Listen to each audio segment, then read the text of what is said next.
Hello and welcome everyone to this almost last slot of the day. Today we are going to talk about graphs, and just to be one last time precise, not the kind of graphs that are colorful, but the boring kind of graphs that just consider points and how they are connected. So, my name is Christian. I currently work at Shopware, where I'm the resident madman doing all kinds of crazy experiments and working with, just whatever technology might be interesting for the future or we haven't explored yet, like, for example, graphs in general, in a lot of ways. I'm also on the former Bird side and also on Mastodon, so you can connect with me there if you want. And today, it's all about tangles, how things are when you really put them together and how you can then get them back out. But there are different kinds of them. Really, a far and a lot, different kinds. Like, as the talk said, caught in a web, there are webs, they are tangled.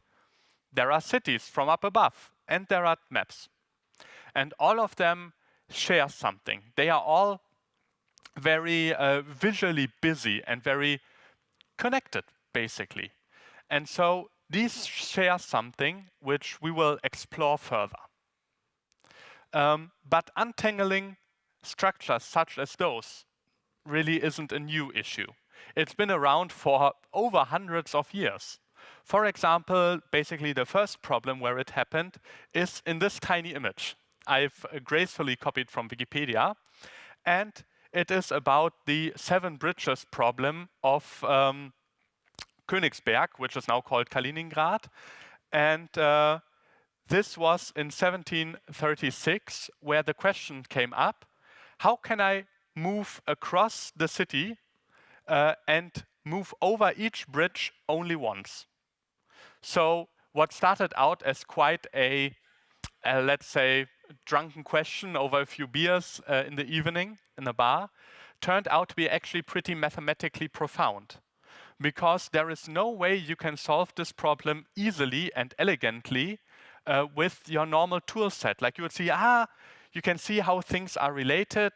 Maybe if we just use geometry and draw in lines and see where they intersect, you won't get very far. And the other way, you can't really get a solution for that problem if you go ahead with algebra. Like, how do you display those things as numbers? And so the mathematician Leonhard Euler, who you probably know because he solved a ton of things, like in some way or form, he kind of invented a bit of everything. And he had the idea to really think about, like, what are the parts of this problem? And the parts are, there are places where you can be. In this case, the small island, the big island, and the 2 sides of the river. And how you can move between these parts. So each of those bridges becomes a connection, like this.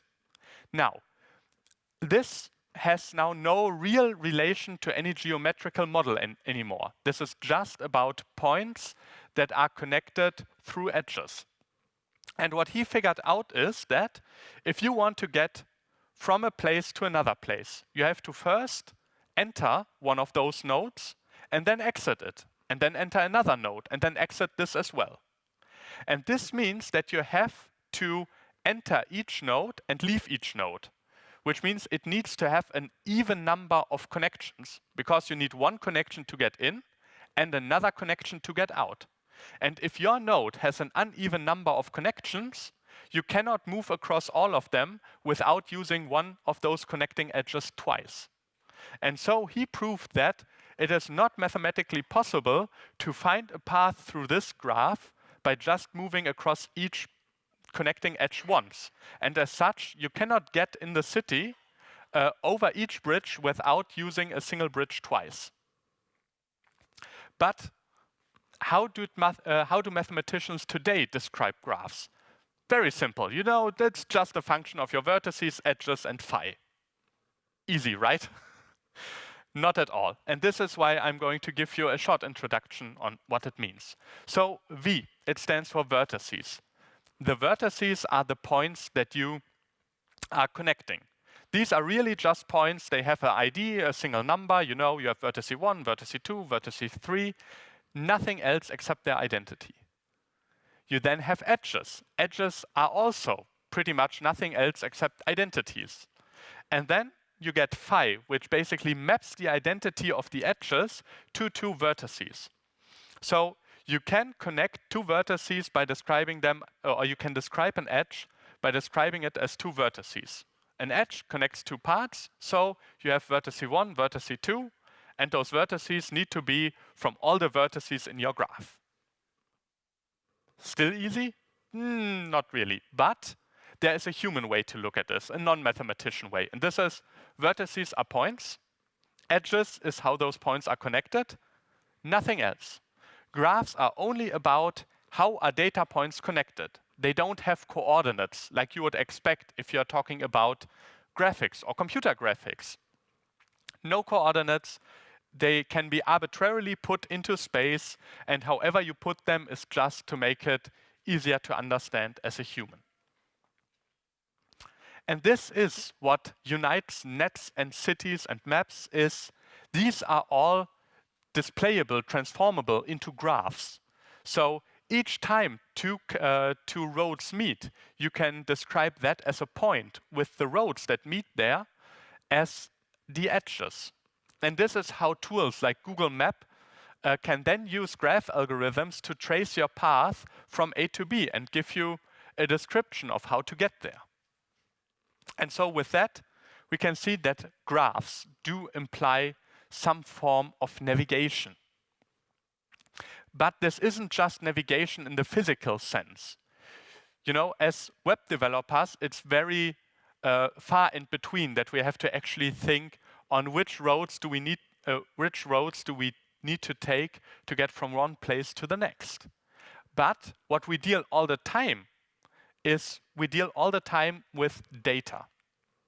And this is my little explanation of how this form of navigation also relates to your data, which is kind of the essence of this talk. So we're talking about a tool called JQ right now. Who of you know JQ?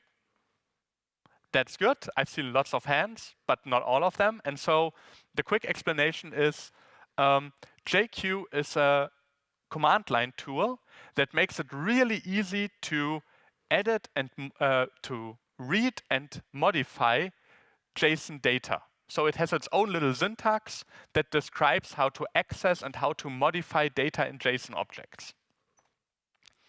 And what I want to show you is that this syntax to access data basically is nothing more than navigating through a piece of JSON. And what you can see here is on the left side, the data we're looking at. Just, you know, a random API response contains two entities. They have a name, they have an address. They can be whatever you want. And then we have our JQ script, which accesses some data. And then on the right, you see what kind of data we want to get out. The red arrows are where we are currently at. So we play JQ right now. I'm the computer right now. So we start with the first element, which is like accessing the root element. And this is the JSON object at the top level. Simple. We then move to the first named attribute. It's called data. And data contains an array. So we are currently at the data array. Then we access the first element of that array, which is an entity that contains an address field, which is another, sorry, not entity, which is a JSON object that contains an address field, which contains another JSON field that contains the street. And now we are at the end of our JQ script, and so JQ knows that we need to return the value of that path through the JSON value, so test street. And this is how it looks as a graph. This is the Google Maps view of this data structure. As you can see here, you can give those connecting edges meaningful names and then plot a path through this data just by transforming your JQ statement into this abstract structure path. And this is kind of what I wanted to demonstrate here, is that the structure of data has nothing to do with the data itself. You can completely separate the two and then do operations just on the structure. And why is this powerful? Because you can use sub-elements of those paths. You can say, for example, I just want to get the street of every address, and so you say, get into the address field and then return and then get into the street field. And you can use this subgraph to query even larger data sets. You don't care about anything that isn't on the red path here. But before we get way too ahead of ourselves and really end up in the clouds and just in theory, let's get back to something we all deal with a little more often. Objects versus tables. It is such a common problem for us developers. It even has its own name. It's called object relational mappers. And don't worry, this talk is not about ORMs, but this talk is about people who have to maintain one, which I am part of. And the thing is that objects often do just exist in memory. We don't really think about in which order they were created. At the point where we want to turn our objects into our database tables, we already have all the objects we want, and we then have to figure out how to get them into the database. Why is that? Because the database also has a relational model. And this relational model means that there are foreign keys. And these foreign keys basically say that you cannot reference a piece of data which the database currently knows nothing about. And so this is about solving dependencies. And we at Shopware, we had the one particular issue where we wanted to write an API that inserted data in a, well, developer-friendly format, like, for example, this piece of JSON, into our database. So for the developer, the goal was to just put in their inventory data, so in this case, a product called Awesome Product, with some categories, and just give Shopware this data and get it into our database. But what we then quickly realized, or I mean, we kind of knew it from the beginning, but still, is that you cannot create a product with certain categories without those categories existing, without even knowing what the ID of those categories is. Because without an ID, you can't do any inserts into the database. Again, foreign keys need to exist. And this speaks then of, or this reminded me of a directed graph. And so I saw this as a directed graph, and we'll see how this then meant that we could sort it logically.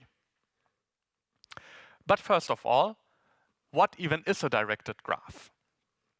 So the thing is, there are types of graphs. And one of these types is a directed graph, which means that we do care which node knows about which other node. Like, for example, in a database. So one table can know about another table through a foreign key. But this means that the other table does not know about the first table because it can't have a foreign key to that table. Otherwise, you get a cycle. And so a directed graph is a graph where this distinction matters, where a connection between A and B means something different than a connection between B and A. The opposite of that is an undirected graph, where we don't care. Implicitly, it's basically, if two nodes are connected, it's always in both directions at the same time.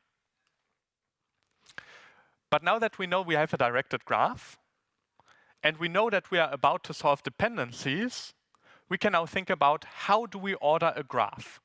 And for that, there are actually finished algorithms. You can just go on Wikipedia, look it up, like how to order a graph, and then figure out it's called topological sorting. It's also a bit of what, for example, tools like the dependency injection container do when they are trying to figure out how to instantiate objects so that they can be injected. But how do you order it? And this time I want to show you a little algorithm called Kahn's algorithm. And this one is, how do you determine in which order to insert this data I just showed you in JSON format. Okay, but to do that, we need to first give out some meta information. To make it really efficient, we need to assign the number of incoming connections to each node. What is an incoming connection? It's where the arrow points to. So let's just assign them. For our awesome product, which is at the root of the document, it's 0, no incoming nodes. No incoming connections. Then for our categories, awesome things and products, they each have 1 incoming connection. So they get the value 1. And then this means that our root node has actually 2 incoming connections. And now here comes in Kahn's algorithms on how to sort this graph now that we have this meta information. First off, we select the first node or any node that has 0 incoming connections. And if you can't find a node that has 0 incoming connections, you have a cycle, which is something we'll deal with later. So for now, the user input the correct data, your algorithm doesn't explode, you have 1 or more values that have 0 incoming edges. Great. This is the first one, this is the last one we need to insert in the database. Because down here, we are building a stack of the order in which we want to insert things. And now that we've put this node on the stack, we can delete our edges because, well, it's no longer part of the graph, and then count down the number of incoming actions for the existing edges for the existing nodes. So we now have 2 nodes with that have 0 incoming connections. And step 2 is then to select one of those and then move it again on the stack. We also decrement the amount of incoming edges now in the root because we've deleted the edge coming from awesome things to root. So root now only has 1 incoming edge. And then we again select a node with 0 incoming edges, put it down, and then as if magic, it works out because root then has 0 and we can also put it on the stack. And now here we have our insertion order from left to right. So first root, then products, then awesome things, then the awesome product. And in this case, you can insert it into the database without violating any foreign key constraints because this is the order that the entities depend on each other. All right, but what about the cycles? How do we deal with that? And my answer for that is you can Google it because we now know how to model the problem. We have a working, well-established model for our problem. We're now thinking about it as a graph, and you can now just look at it and look up on Google what to do with cycles in a graph, how to detect them. And if you Google how to do cycle detection in a graph, you'll end up with algorithms that do depth-first search. So let's take this diagram, for example. Here I've built, I purposefully built in a loop. Let's see how we detect this with a depth-first search. We pick a first node. This is our current to handle basket. And then on the left side, we again have our insertion stack. So we look at that node and we see, okay, we can put it into our stack and put the neighbors, so the next connected node, onto the next node to look at basket. All right, so we have our products. These products, again, have a single connection to the root node. So we put products up on the stack, and maybe now you see already the drama building, and put root in the next to look at node. Then we do the same thing again, and then we have awesome things. And when we look at the neighbors of awesome things, you will see that it is actually referring to products. And now this means that this is a cycle. We now have a cycle in here. Why is this useful? This is useful because now you can decide what to do with this cycle. On some domains, it may be totally valid to then look into these nodes, look into the data, and to just decide that one of them is the first one. Or it may be able, you may be able, depending on why you want to sort the graph, to just disconnect them and then connect them back when you have a sorting. But in this example, this is just broken data. You can't get this thing into a database because then you'd have to know the IDs before the rows even exist. And so in this case, you can tell the user precisely where the error lies. You have a cycle that connects products, route, awesome things back to products. Doesn't work. And with this, you have all the parts you need to take random JSON, not random, but to take JSON data from an external source and then inject it into a database in an ordered way.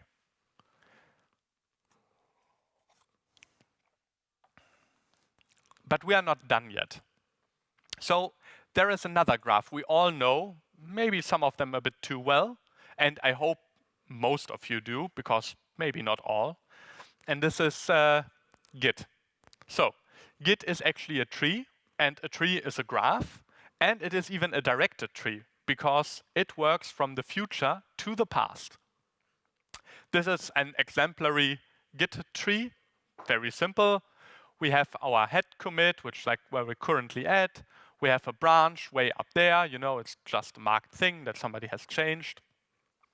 We have a merge commit that has two parents, and then, you know, back at the bottom you have the root, and it is all connected from now to the past. What we can do with that is we can use this information, this history of our project, to then optimize the architecture. And now you might asking, why are we now talking about the architecture of our programs, of our software? And the answer is, because this is also just a graph problem. If you know certain algorithms, you can get useful data out of it. And how do we do that? We do that by transforming our Git data into a social network. But what does a social network mean in this context? A social network in this context means that we have tons of files. So, and these files, in a way, talk to each other. So we want to analyze how these files talk to each other. And talking in this context means they get changed together. So a commit mostly is a form of a meaningful change. A commit is always a representation about something that had to be done to a code base. If we see here, this is how our commits relate to files. For example, the root commit, it created our first two files, A and B, right? Then the next commit, it changed the file C. And it had a reason to create this file C. You know, it was a feature, or maybe a bug, or maybe something changed, and so it had to just be, well, adapted. And so we get all these kinds of changes, and they are connecting the files. If we see, for example, in our merged branch, somebody changed the file A, and this necessitated that there was a file D. And so any change that are between two files, like, it means something. It means some form of crosstalk. It means, for example, that imagine that D is a new service in your architecture. And then, because D was written, then A had to change because suddenly a test was failing. So touching files relates them to each other. They make it possible to encapsulate a single change and then distribute it across files. And we can then take this data and transform it into a graph of how the files are connected between each other. This is what we see here. This is the same information as before, but this is how Git sees it. This is really useful to go back to a certain commit and then say, hey, I want the code at that state. But this is how we want to look at it, like which files were changed together. This is how we see that, for example, the file A closely relates to the file D, but not at all to file C. How did this come? Well, there are two commits in which D was either created or changed, and then A had to change. But there is no commit where A and C actually appear in the same commit. So those two files are not very closely related. And then we can use this information to chart a path through this graph. And you may be now questioning, like, these numbers, what they do, what do they mean, except like how often are they connected? And these numbers have their own name. They are called weights. So I said that graphs are all about data points that are connected. And they aren't about any kind of geometric relation. But you can put extra data onto nodes and edges. And this extra data, which has no schema, is called a weight. And in our case, the weights are just integers of how often were two files committed together. And this looks easy for a case like this, but when you run it on a database with 10,000 of files, you really get quickly into graph sizes that span like several 100,000 edges and are really hard to work with, actually. So with those weights, we can then chart paths, because again, you see the quickest way between C and A is across B. Quickest point between B and D is across A, things like that, very simple. And if we calculate all paths in the graph, all possible, we can apply a metric called betweenness centrality. Now, betweenness centrality is a measurement that was actually invented for social networks. So this is an algorithm that companies like Facebook and Twitter, or now X, use to figure out which people are, in their opinion, important. They are central. They are between other peoples, other communities. And so if we have a more complicated commit graph like this, change graph like this, we now can see like which files do actually connect components of our architecture. And some of you may have spotted that A and D, they really look kind of important-ish, but why is that? That is because if you need to get from any of the files of G, H, E, F to any of the files A, J, B, and C, you have to go through D. D is like the one single bridge that connects the one part to the other. Now, how does that look in practice? I've wrote a tool that calculates how central each file in our system is. And then I've ran some data analysis on it, and I got this fun-looking, colorful spot out of it. This is called a sunburst diagram. And this is how much does each folder in our project contribute to this betweenness centrality. And here we have some certain examples. So our snippet folder, for example, contains 25% of all connectedness. So this connects like a quarter of our code base, just the snippets. Why is that? Because as you can see on the blue inner ring, our administration, the UI layer, is pretty big.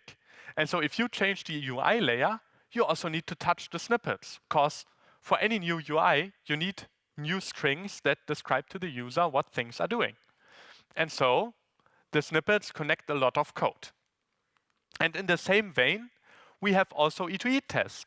They are not nearly as connecting, but still, in our case, for a long time, they were pretty brittle.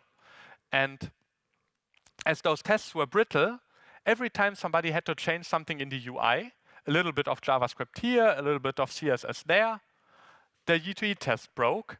And in this case, we then knew that, fix the E2E test. So with every commit that touched the UI, we had to also touch an E2E test. But I guess it is somewhat common knowledge that E2E tests if badly executed, can be more brittle than unit tests. But this doesn't excuse our unit tests, because here are the results now of something that I'm way more familiar with. And this is our PHP code base. So in the PHP code base, I had a look at our tests, because this brittleness score, this betweenness centrality score, shows you how common it is for a test to break. Like if you pick a random change in our code base and you run the test, this is how probable it is that it will break. And as you can see here, our most brittle test was the API aware test. So I had a look in that file, and it's also brittle by quite a large amount. And what did I find there? It basically dumped our whole API schema and then had a look and compared our whole API schema to a single committed JSON file if all the fields had right annotations. So it was on purpose a super brittle test. And so I could find these kinds of boulders in the way of our developers when they change something, because chances are, if you commit anything that touches our actual API schema, we then have to also touch our API aware test, because suddenly the two JSON files didn't meet anymore. And I could calculate that just from the Git history. But now we've moved a lot. We started out with a bit of maps, with a bit of history, touched on mathematics, computer science, databases. What is actually in it for us? Why do we do it all? And this is basically what I want you to take away with it. Because lots of you know there are standard ways to deal with data. We have patterns for that, for example, like a factory. You can use the command pattern to describe how a system should do something. We have parsers. So every time you want to make something sure about data, you already have standard ways to deal with it. But what about structure? This is something that is not as commonly thought of as the data. We also have patterns to deal with structure. For example, calling them graphs, using algorithms that look at how data is layouted and then using this layout to determine certain attributes, to verify things. And not just that we can analyze how our data looks and verify it with that, a bit like a type system. But the last part also showed that you can take the structure and calculate new data from it. You can look at the commit history of your project. You can look at the dependency graph of your classes and then calculate information from it with the help of standard algorithms you can just Google, you can just import as a library. And so this is what you should keep in mind regarding this talk. I hope this was a great inspiration for you. And as I said, graphs are everywhere. Have a great evening. Have a great last slot of the day. Thank you.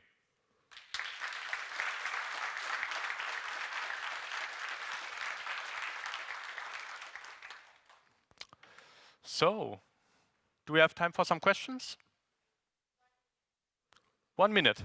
Okay. Are there any questions? Yes.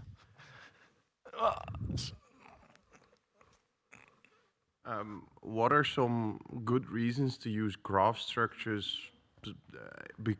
instead of some old structures outside of the things you've shown? Do you have any more examples that you don't go into detail to just get some research going? Yeah, sure.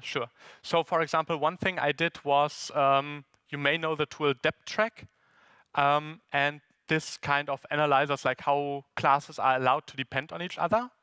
And I've used the information this gets out to create or to then display those as a graph, and you can then apply layouting algorithms. So algorithms on how to put those classes spatially so that we could see which parts of our system are strongly coupled. We then colored them, like the nodes, we colored them according to the folder they were in. And so we could see when two folders that are not allowed to depend on each other were really close. So we could see, for example, how closely is our checkout related to our database stuff? How closely is our shipment stuff related to our payment stuff? These things you could then see by layouting the dependency graph.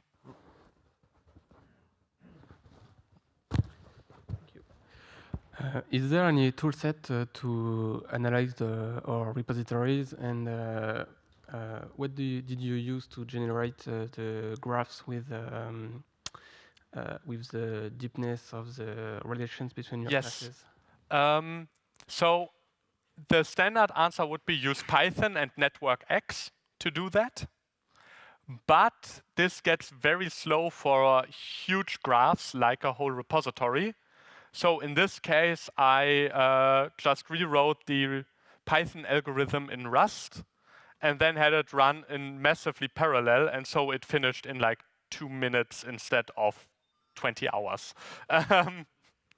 And it's actually on my GitHub. It's a very unfinished tool. It just returns the CSV. But then you can use, for example, Excel to display it. In this case, I've used I think, what's it called? I used a graphing library from like the R language, like the statistics language. I used the package there to get those sunburst diagrams out of my CSV. Okay.